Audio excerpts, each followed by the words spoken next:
Вистинска заложничка драма се случувала вчера во Центарот за социјални работи во Прилеп, кога 50 годишен маж, вооружен со пиштол, ја застрелал 36 годишната социјална работничка на работното место.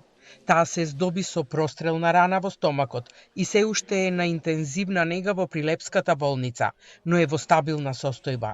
Осомничениот, кој пред 4 дена побегнал од психијатриската болница во Демир Кисар, околу 14 часот вчера, влегол во Прилепскиот центар за социјални работи и започнал да пука во ходникот, продолжил во канцелариите, каде се видливи трагите од куршуми под зидовите, мебелот, канцелариската опрема.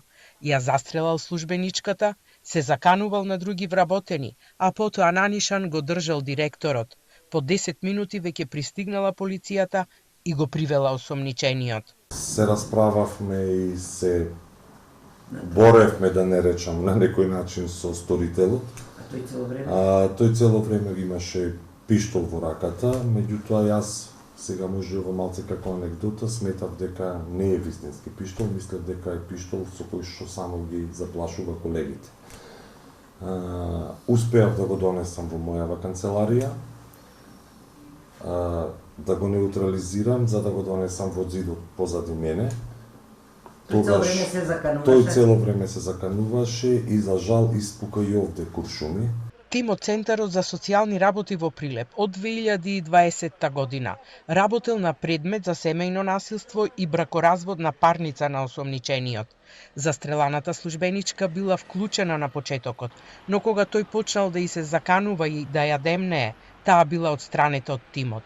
Затоа два пати е осудуван, еднаш на 1 година и 3 месеци задолжително лекување во психијатриска болница, од каде побегнал на 20 март, а другиот процес се уште не е завршен. Вработените од Прилепскиот центар денеска излегоа на мирен протест поради тоа што велат постојано се изложени на вербални и физички напади и бараат поголема заштита на работните места. Бараме итни мерки, законска заштита, донесување законски измени со кои напад врз вработен во Центарот за социјална работа ќе се третира како напад врз службено лице. Построги санкции за насилниците, итно процесирање на сите случаи на напад врз вработените од ССР и соодветно санкционирање. Физичко обезбедување, задолжително присуство на обезбедување во сите центри за социјална работа.